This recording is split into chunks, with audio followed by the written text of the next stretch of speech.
안녕하세요. 네, 이준성 교수님 안녕하세요. 예. 안녕하십니까. 예. 아유 반갑습니다. 네. 네, 오늘은 여러분 그 스포츠 전공자들이 최근 많은 관심을 갖고 있는 미국 유학에 대해서 알아보려고 합니다.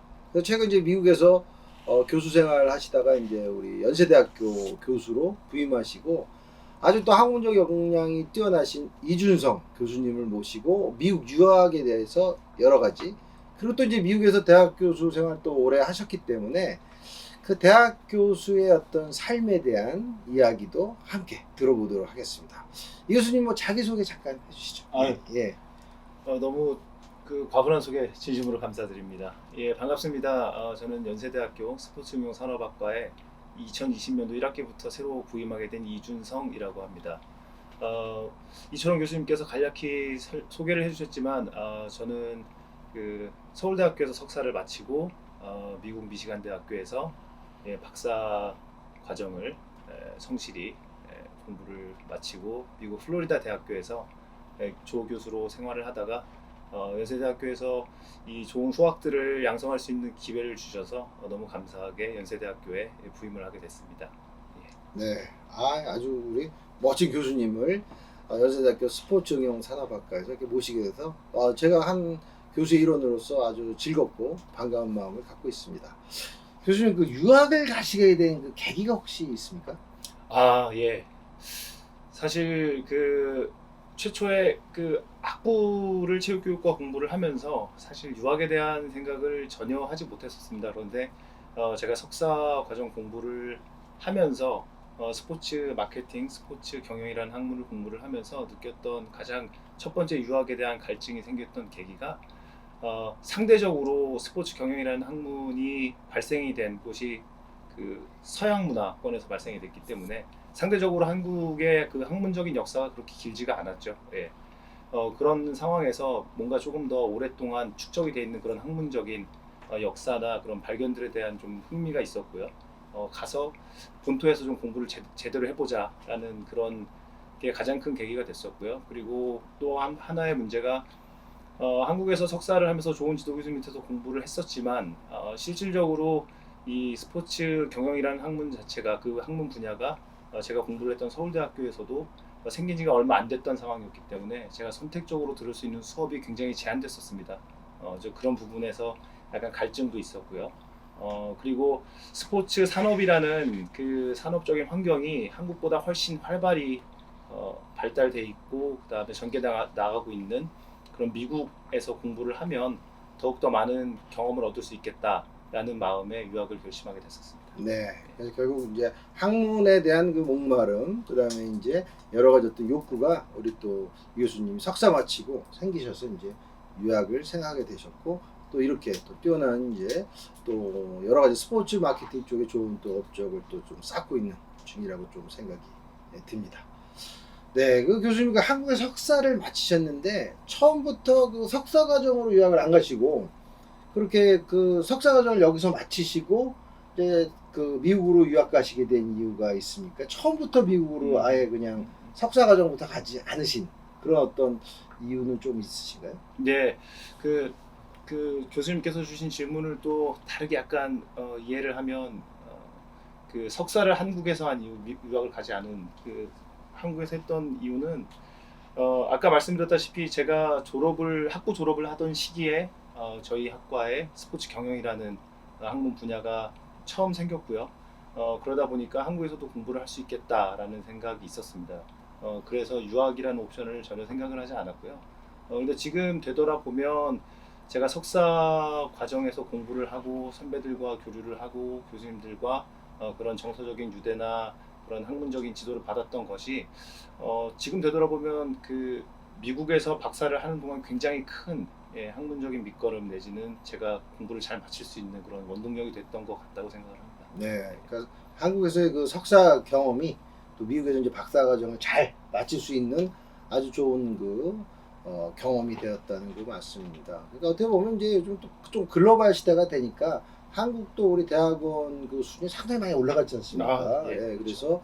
그래서 이렇게 좀 이게 한국에서 많은 또 공부한 게 미국에 또 박사과정 하시는데 또 도움이 됐다. 예, 그런 좋은 말씀 들은 것 같고요.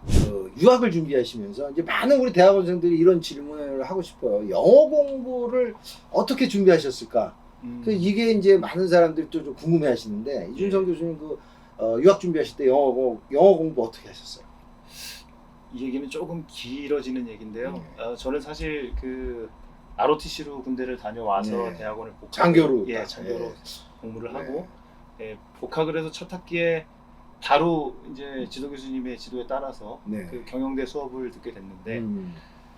경영대를 갔더니 수업 시간에 있는 모든 과제들이 그 어. 영어 논문 어. 위주로 구성이 되어 네. 있었고 논문 한 편 읽는데 너무 많은 시간이 들다 보니까 이게 저 스스로 자존감도 너무 떨어지고 실망도 많이 하고 그러면서 언어를 조금 내가 영어를 이 학문을 더 공부하기 위해서는 영어가 필요하겠구나라는 생각을 하게 됐고요.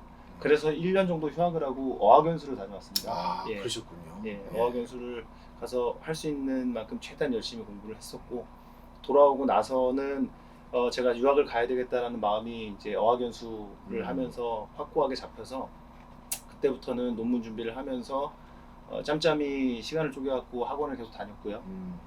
유학을 가기 위해서 이제 필수로 이제 저희가 구비가 돼야 되는 영어 점수가 토플이랑 GRE가 있는데 맞습니다. 그런 것들을 위해서 시간을 쪼개서 이제 아침 저녁으로 학원도 다니고 주말반도 다니고 그런 식으로 이제 시험 준비를 계속 했고요. 그리고 그 미국의 어학연수를 다녀온 이후부터는 물론 지금도 계속 하고 있는 영어를 위해서 노력하고 있는 부분인데 그 영어로 된 방송을 계속 라디오를 듣고 예, 그리고 영어로 된 방송을 TV 방송을 시청하려고 계속 노력을 했었습니다. 네. 예. 그게 좋은 말씀이신 것 같아요. 그러니까 이제 군대를 이제 봉후에 석사 과정을 다니시면서 경영대 수업을 들으시다가 또 영어에 대한 어떤 그 깨달음이 있으셔가지고 좀 부족함을 좀 느끼셔서 예. 어학연수를 가셨고 또 어학연수 가시면서 1년 동안에 정말 영어 공부 열심히 하고 와서도 또 그걸 계속 이어서 하시고 더 중요한 거는 이거 같습니다. 우리 대학원생들한테 이 좋은 메시지를 이 교수님 주셨는데 지금 굉장히 뭐 영어 잘하시지만 그래도 꾸준하게 지금 영어 라디오 방송 그 다음에 TV를 좀 시청하려고 노력하는 거 이게 굉장히 어떻게 보면 우리 대학원생들한테 큰 메시지를 주는 것 같습니다. 아주 멋진 말씀인 것 같고요. 역시 그 유학 준비하면서 영어에 대한 준비가 철저하게 해야 되는데 근데 이제 전공을 물론 이제 석사과정 우리 한국의 석사과정부터 이어지는데요. 이 스포츠 경영학 또는 마케팅으로 택하게 되신 이유가 있습니까? 예. 제가 스포츠 경영 중에서도 마케팅에 대한 이제 그 마케팅이란 그 하위 영역을 계속 연구 공부를 하고 있는데 그 중에서도 이제 조금 더 세부적으로 들어가면 저는 그 소비자 행동과 스포츠 소비자 행동과 심리에 대한 연구를 계속 해오고 있습니다. 그런데 그 마케팅 그리고 소비자 행동 심리에 대해서 제가 집중을 하게 된 계기는 사실 어릴 때부터 이렇게 사람 심리에 관심이 좀 있었는데 이제 대학원 공부를 하면서 석사 논문을 준비하고 쓰면서 많은 다양한 주제로 공부하고 있는 주변 이제 그 동료들이나 선배들을 보면서 참 그 주제가 재밌어 보이기도 하는데 저는 이 소비자 행동에 대한 관심의 끈을 놓을 수가 없더라고요. 예. 그러다 보니까 이제 마케팅 측면에서 이제 소비자 행동이 어떤 영향을 주는지에 대한 것에 좀 지속적인 관심을 갖게 됐고요. 교수 하셨으면 뭐 마케터가 되셨든지 또는 현장에서 또 비즈니스를 하셨을 수도 있다라는 그런 생각도 하게 되고요. 역시 뭐 요즘 그 스포츠 소비자들의 어떤 심리라든지 여러 욕구라든지 이런 것들이 새롭게 지금 굉장히 중요성이 부각되고 있지 않습니까? 그래서 선택하게 되셨다라는 말씀을 하시게 되고요. 네, 이준석 교수님 2010년도에 이제 유학을 가셨는데 유학 가셔서 그 초창기에 아주 많은 어려움을 겪으셨을 거라고 생각이 드는데 지금 또 이제 영어에 대한 이야기가 되죠. 그래서 언어에 대한 장벽이 그래도 조금 있으실 텐데 어떻게 그걸 또 수업 시간에 들어가셔서 극복하시게 되셨어요? 이거는 아마 그 유학을 다녀오신 대부분의 교수님들이 아마 저랑 비슷한 경험이 있으실 거라고 생각하고 짜릿짜릿하죠. 예, 맞습니다. 맞습니다. 예. 이게 어학연수를 열심히 했고 충분히 했다라고 생각을 하고 나름 준비를 열심히 하고 있다라고 생각을 했는데 사실 막상 유학을 가서 강의실에 들어가서 박사과정생들이 앉아 있는 그런 세미나 토론식 수업을 처음 경험을 했는데 이건 뭐 제가 경험할 수 없었던 신세계를 경험을 했고요. 네. 예, 이게 언어적인 장벽으로 인해서 내가 이루고자 하는 이 공부라는 거를 이룰 수도 없겠다라는 그런 위기의식을 처음으로 느꼈던 시간이었던 것 같습니다. 그래서 네. 그런 부분을 극복하기 위해서 사실 그 교수님께 부탁을 드려서 허락을 받고 그 강의하시는 것을 매시간 녹음을 했고요. 그리고 집에 네. 와서 내가 못 알아들었던 부분을 계속 반복적으로 돌려 들었었습니다. 네. 근데 사실 이 처음에는 그렇게 들어도 두 번, 세 번 들어도 이게 이해가 잘 안 되더라고요. 그렇죠. 네. 맞습니다. 그래서 그렇게 녹음을 해서 듣고 그다음에 내가 이해가 안 되는 부분이 있으면 교수님께 찾아가서 정중히 부탁드리고 다시 한번 설명을 요청드리고 그런 부수적인 노력을 또 했었고요. 그리고 사실 이 듣는 거는 순간적이기 때문에 이해가 안 되면 어려운 부분이 있는데 읽는 부분은 사실 읽으면서 저희가 정리를 하면 그걸 제 걸로 그렇죠. 남길 수 있는 그런 특징이 있기 때문에 논문을 읽을 때마다 가급적이면 이 과학적인 방식으로 이 논문의 카테고리를 정해서 분류를 하고 각각의 뭐 연구 방법과 디자인과 발견과 시사점에 대한 것들을 저 나름의 파일 안에다가 정리를 이렇게 해서 계속 살펴보는 그런 노력도 했었고요. 그리고 이거는 유학을 생각하시는 그 대학원생 분들에게 굉장히 진지하게 주고 싶은 팁인데 논문을 읽다 보면 굉장히 잘 쓰여진 논문들이 있습니다. 맞습니다. 그런 논문들은 어떤 방식으로 논문을 구성해서 진행을 하고 썼는지에 대한 그 구조나 아니면 표현 방식이나 그런 것들을 최대한 많이 모방을 하면서 제 걸로 만들려고 그러는 노력도 했었고요.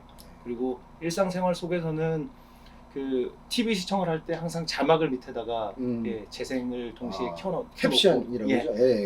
영어 캡션을 캡션을 이렇게 틀어놓고 들으면서 표현을 봤는데 이 표현은 너무 좋다 싶은 거는 그 자리에서 바로 반복 이렇게 해보고 그래서 사실 뭐 재밌는 일화로 제가 TV를 보다가 앉아서 딱 그걸 반복하고 앉아 있으니까 와이프가 옆에서 같이 보고 있다가 이 영어 학원에 와 있는 것 같아갖고 TV를 못 보겠다고 그렇게까지 얘기를 했었죠.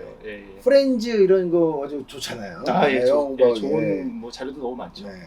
우리 이준석 교수님 굉장히 좋은 말씀하셨는데 저도 그랬거든요. 저도 유학을 가서 한 1년 동안 그렇게 잘 수업이 잘 안 들려서 굉장히 고생을 많이 하게 돼서 거의 1년 가까이 2학기 정도는 그 테이프 레코딩 그때는 이제 디지털이 없다 보니까요. 이제 테이프 레코딩을 하다 보니까 중간중간 바꿔야 되고 이러면서 계속 반복적으로 듣고 이제 과제 같은 경우를 이제 준비해서 모르면은 옆에 있는 이제 미국 친구한테 또 물어보고 근데 또 그냥 물어보기도 못하니까 항상 또 커피 사주자 커피 한 잔 하자 그러면서 커피값도 했었어요. 그렇죠. 그래가지고 이제 이야기를 하게 되고 그랬던 경험이 있어요. 그리고 지금 굉장히 좋은 팁을 말씀해 주셨어요. 이건 저도 그렇고 대부분의 이제 그 논문을 좀 이렇게 많이 쓰려고 하는 사람들이 하는 게 좋은 논문 각 전공별로 고해서 이 구조 같은 경우를 많이 봐요. 그래서 서론에 어느 정도 이게 그 문단이 구성되어 있고 어떻게 들어가냐 뭐 예를 들어서 뭐 통계치를 처음에 이게 주고 시작하느냐 아니면 문제 제기가 처음에 나오냐 이런 그 각 영역의 대가들이나 또는 논문 잘 쓴다는 분들의 그 논문을 좀 보고 그런 식으로 학술지 같은 투고하면은 굉장히 좋더라고요 저도. 네, 그래서 그런 게 굉장히 좋은 팁을 좀 주셨고 아마 지금 이 방송 보시는 우리 대학원생, 우리 스포츠 전공 대학원생들은 굉장히 좋은 것 같고요. 한국에서 공부를 하시더라도 그 외국 저널들 있잖아요. 뭐 이제 스포츠 경영 같은 경우는 저널 오브 스포츠 매니지먼트라든지 여가 전공 같은 경우는 뭐 리저 사이언스라든지 이런 탑 저널에 그런 잘 나온 그 논문들을 잘게 분석을 해보는 거예요. 그래서 포스트잇도 붙여보고 그다음에 또 문제 제기 같은 것도 체크해보고 그런 거 너무 좋을 것 같고요. 그다음에 이제 이 영어 캡션 저도 참 좋은 것 같아요. 그래서 오늘 다시 또 프렌즈 좀 봐야 되겠습니다. 요즘 영어를 안 썼더니 말이 잘 안 나와요. 좀 해야 될 것 같은 생각이 듭니다. 네, 우리 이준석 교수님 그 미시간 대학교에서 또 박사학위 하셨는데요. 이곳은 이제 근래 스포츠 경영 분야에서 아주 뛰어난 프로그램을 또 자랑하는 대학이라고 생각이 들고요. 미시간 대학교 박사과정 코스석에서 주로 들었던 그 과목을 좀 소개시켜 줄 수 있습니까? 아, 예, 예. 제가 미시간 대학교에서 박사를 하던 그 시기에는 저희 프로그램 내부에서 그 필수로 들어야 되는 과목이나 그런 리퀘어먼트가 굉장히 강하지가 않았고요. 미시간 대학교 같은 경우는 학교의 그런 코스웍이나 학생들이 수업을 들어야 되는 거가 그런 시스템 자체가 굉장히 오픈돼 있어서 네. 이게 본인이 하고 있는 분야랑 상관이 있을 수 있는 본인이 음. 하고자 하는 연구와 직접 관련이 있는 외부의 수업들을 듣는 것을 많이 권장을 합니다. 예.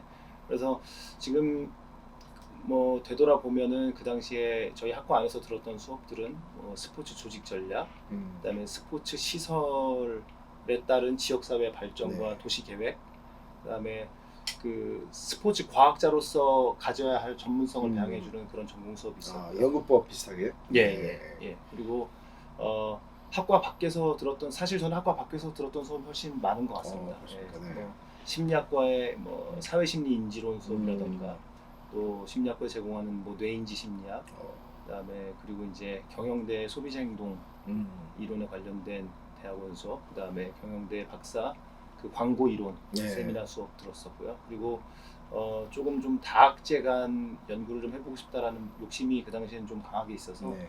그 인체 두뇌를 스캐닝해서 그 연구를 하는 그 fMRI 관련된 FMRI.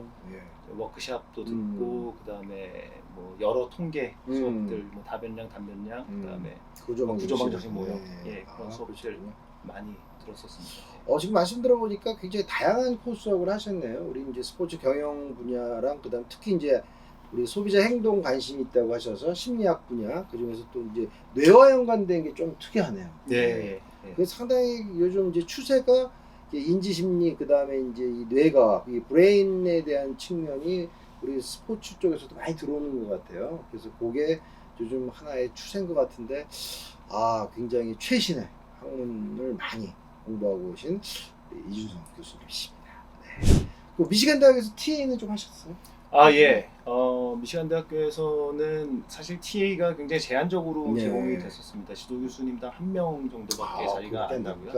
예, 그리고 미시간 대학교 같은 경우는 그 특성이 그 학부생들의 학비가 굉장히 비싼, 미국에서도 맞습니다. 뭐 손에 꼽히게 비싼 학교이기 네. 때문에 대학원생들이 이 수업을 했다가 그 수업으로 인한 그 학부생들의 문제 제기가 있으면은 사실 학과 전체가 굉장히 난처한 상황이 되는 그런 구조라서 저희 과 같은 경우는 그 교수님들이 하시는 수업에 특히 이제 그 학부생 수준에서 공부를 해야 되는 그 연구 방법론, 주로 이제 엑셀을 사용하는 수업이었는데 교수님들이 이론을 가르쳐 주시고 이제 저 같은 TA들은 그 랩 실습하는 엑셀 실습을 하는 거를 맡아서 이렇게 한 2학기 정도 했었고 좋은 경험이셨네요. 예. 또 좋은 또 이렇게 TA 과정을 또 겪으셨네요. 근데 워낙 또 이제 미시간 대학이 또 학비 비싼 걸 또 유명합니다. 그래서 이제 제가 공부했던 학교로 또 라이벌 대학입니다. 근데 뭐 그러다 보니까 워낙 잘 알고 저희도 이제 한 번씩은 이제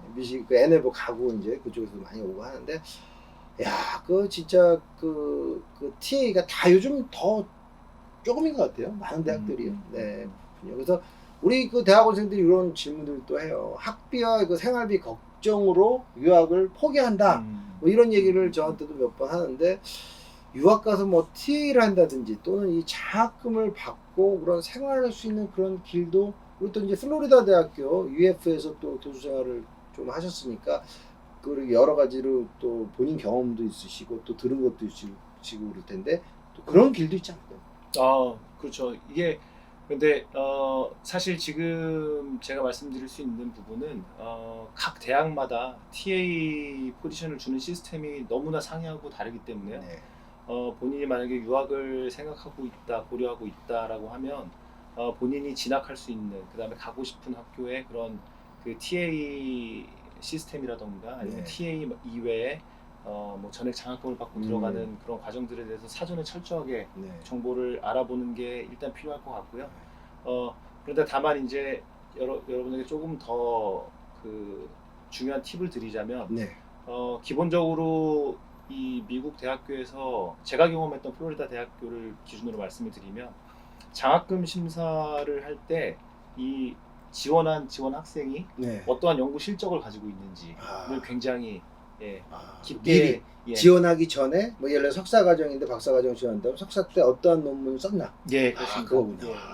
뭐 네. 일례로 그 어떤 학생 같은 경우는 이 한국에서 네. 지원을 한 경우가 있는데 한국에서 이제 대학원 생활을 하면서 굉장히 열심히 네. 본인 연구도 했고 음. 그다음에 선배들이 하는 연구를 옆에 따라하면서 배우면서 열심히 같이 네. 했던 경험이 있는 학생이 있었는데 네. 그러다 보니까 이 평가를 받는 지원자 풀 안에서 연구 업적이 독보적으로 혼자 많은 거죠.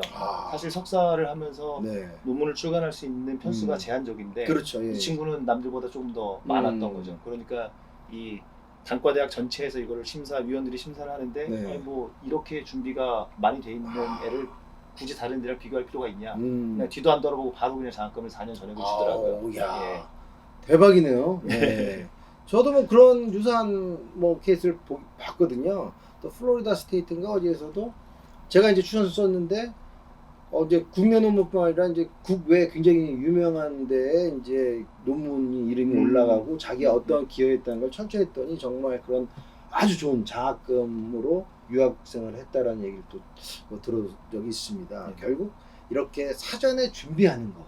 네. 근데 이제 연구자의 길을 간다 그러면은 정말 석사 과정 시절 동안에 또 그 전공 교수님 또는 이 선배들과의 유대 관계도 좋아야 되고 또 연구도 또 열심히 하는 게 아주 그 장학금 받고 그 다음에 공부하는데 좀 도움이 되겠네요. 그러니까 우리가 돈이나 생활비 때문에 그 힘들어서 그 유학을 포기하기보다는 자기가 철저히 준비하는 것. 그 다음에 지금 이준성 교수님 말씀대로 연구 실적 좀 적극적으로 쌓는 거. 네. 이게 상당히 참 어떻게 보면 필요하다고 생각이 듭니다. 네. 그러면 교수님 미국에서 박사과정 하면서 가장 크게 얻은 게 있으면 뭐라고 보시죠? 일단은 뭐 학문적으로는 굉장히 그 다양한 전공의 많은 사람들과 교류를 하면서 그런 깊은 경험을 했다라는 게 학자적으로는 제일 큰 얻었던 수학이라고 생각을 하고요. 그리고 또 이제 이철원 교수님도 경험이 있으시지만 사실 외국에서 유학을 하는 것 자체가 한국처럼 이제 다양한 이 지인들과 친구들과 가족들과 어울릴 수 없는 그런 환경이기 때문에 사실 가족에 되게 집중을 맞추게 되는 그런 사회적인 분위기고 또 상황인데요. 저는 이제 결혼을 하고 유학을 간 상황에서 와이프와 이제 거기 미국에서 태어난 저희 아이들한테 전적으로 집중을 하면서 가족의 소중함을 굉장히 크게 느낄 수 있었고 그리고 뭐 지난 10년 정도의 생활을 이렇게 되돌아봤을 때는 내가 이렇게 부족한 사람이구나 이거 공부를 하면 할수록 내가 모르는 게 더 많구나를 계속 깨달으면서 스스로가 좀 깨지는 그런 그런 경험이 아마 제일 큰 수학 같습니다. 좋은 말씀이신 것 같습니다. 다 한 번씩 느끼게 되는 거. 유학 가서 다 자기가 얼마나 이렇게 작은 사람이라는 거를 꼭 한 번씩 느끼게 되는 것 같아요. 그러면서 점점 이렇게 진화해 가는 것 같아요. 스포츠 전공자들한테 그런 교수님은 미국에서 박사과정을 준비하는 그런 학생들한테 마지막으로 해줄 말씀이 있다면 뭐가 됩니까? 해드리고 싶은 말씀이 너무 많은데요. 예. 너무 많은데 그럼 밤을 새야 되니까 그렇죠. 제가 몇 가지만 간단히 말씀을 드리면 사실 이게 우리가 살아온 환경을 떠나서 새로운 환경에서 뭔가 새로이 시작한다는 건 굉장히 어려운 도전입니다. 그거는 모든 유학하신 분들이 경험한 것처럼 너무 어려운 도전인데 어렵지만 이뤄내지 못할 도전이 아니라고 생각을 합니다. 정말 열심히 학회 발표, 논문 작성 이런 것들 열심히 준비를 하면 충분히 유학이라는 그 도전을 이뤄낼 수 있고요. 그리고 유학을 가게 돼서는 정말 자기가 왜 여기에 와 있는지에 대한 뚜렷한 목적 의식, 내가 이런 분야의 연구와 공부를 여기서 제대로 하고 학자로서 독립된 학자로서 성장하고 싶다라는 그런 뚜렷한 목적 의식을 계속 견지하시는 것도 굉장히 중요할 것 같고요. 맞습니다. 그리고 저는 항상 저희 대학원생들한테 이런 얘기를 했습니다. 85%만 하라고, 100% 하라는 얘기를 절대 하지 않습니다. 왜냐하면 박사 과정 한국에서도 마찬가지고 미국에서도 마찬가지, 전 세계 어디서도 마찬가지지만 박사 과정이라는 건 100m 스프린트 달리기를 하는 게 아니라 마라톤을 뛰어야 되는 거거든요. 맞습니다. 짧게는 뭐 4년부터 3년 반 4년부터 길게는 5년 6년을 해야 되는데 100%를 계속 텐션을 유지하고 가기에는 너무 먼 길이고 그러다 보면 사람이 이제 번아웃 된다고 하죠. 그렇죠. 나가자빠지는 그런 예. 그런 상황이 많이 발생을 돼서 뭐 저 나름의 지내면서 저는 최선을 다한다고 지내왔지만 지금 생각해보면 저는 100%는 안 했던 것 같아요. 네. 왜냐하면 15%를 남겨놔야 음. 정말 생각지 못한 예기치 못한 상황에서 뭔가를 더 해야 될 때 음. 에너지가 남아있어서 그걸 쏟아부을 수 있지 그렇죠. 항상 100%를 가다 보면 뭔가 더 해야 되는 상황이 됐을 때는 이게 번아웃 되는 상황이 올 수 있기 맞습니다. 때문에 한 85% 정도 예비 네. 전력으로 좀 남겨놓길 맞습니다. 바란다. 그리고 유학을 가도 유학을 와도 사실 그 내가 생각한 것처럼 이렇게 진지하지 않은 주변 분들이 계실 수도 있어요. 맞아요. 뭐 학문적 특성 때문에 그럴 수도 있고 네네. 생활의 패턴이 달라서 네. 그럴 수도 있고요.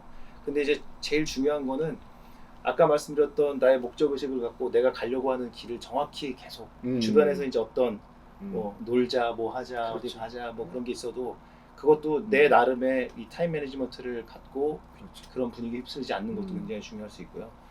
그래서 저는 사실 그 저만의 이 루틴을 좀 만들어서 했었습니다. 어떤 식으로 루틴이 있으셨군요. 네.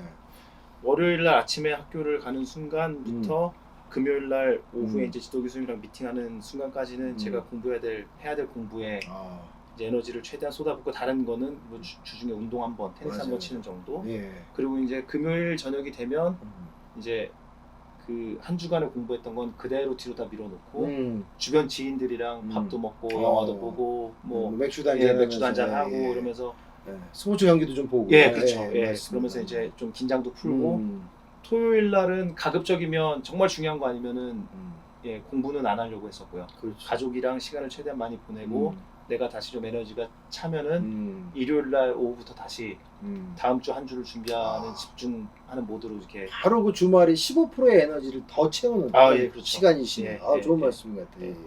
그리고 가장 중요한 거는 긍정적인 마인드를 갖는 것 같습니다. 긍정적인 마인드로 이 마라톤 박사 과정이라는 마라톤을 즐기려는 그 마인드가 굉장히 중요한 것 같아요. 그렇죠. 그 주변에 다른 학교에서 박사를 하던 이제 동기들이나 후배들 선배님들 이렇게 얘기를 들어보면은 나는 그만둬야 되나 보다라는 그런 자조 섞인 이야기를 굉장히 많이 들었었는데 그런 상황이 분명히 옵니다. 공부를 하면 그런 상황을 피할 수는 없어요. 박사를 특히 이제 이 남의 언어로 공부를 하는 과정에서는 그런 상황이 안 올 수가 없는데 그래도 내가 한국에서 얼마나 열심히 준비를 했었고 그 의지를 갖고 하면 할 수 있다라는 그런 긍정적인 마인드를 계속 지켜나가시는 게 중요할 것 같습니다. 너무 좋으신 말씀인 것 같아요. 저도 그런 생각이 들더라고요. 저도 이제 유학을 가서 너무 어려웠는데 이제 간다고 파티를 한 10번 한 거예요. 그러니까 그 생각이 나서 이미 그러고 떠나왔는데 어떻게 정말 첫 해 어려웠지만 돌아갈 수가 없는 거예요. 그러니까 배수진이 자체적으로 치다 보니까 이거를 꼭 그냥 해 나가야 되겠다. 그래서 우리 이제 이준석 교수님 말씀 듣다 보니까 저도 상당히 어려웠던 게 이런 경우가 어렵더라고요. 수업 시간에 그 미국인들이 막 이제 미국 학생들 친구들이 얘기를 하는데 언제 들어가야 될지 그래서 요거 들어가려고 딱 하고 요 얘기하려면 벌써 지나가 있어.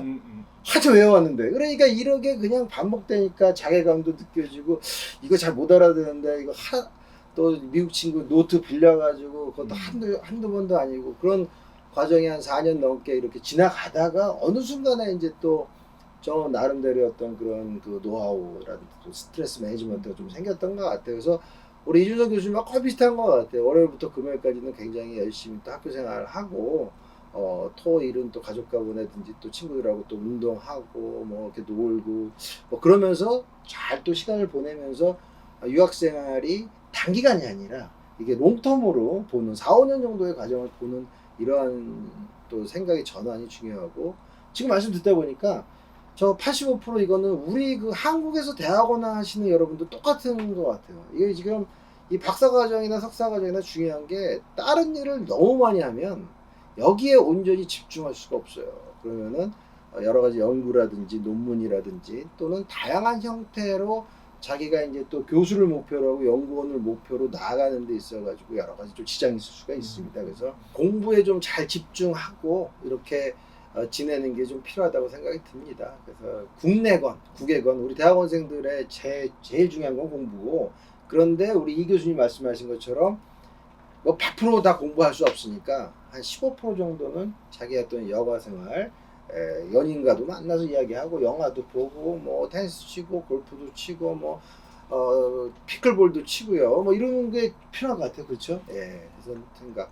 오늘 정말 우리 이준석 교수님을 통해서 미국 유학 생활에 대한 여러 가지 이야기를 너무 잘 들었고요. 특히 우리 스포츠 전공하는 대학원생들한테 오늘 이 시간은 굉장히 큰 도움이 되었으리라고 생각이 듭니다. 네, 우리 이준석 교수님 오늘 요 시간을 이렇게 마치고요. 바로 이어지는 게 이제 미국에서의 어떤 교수 생활이라든지 미국에서의 어떤 생활에 대한 이야기들로 이어나가도록 하겠습니다. 오늘 여러 가지 감사드립니다. 아, 감사합니다. 감사합니다.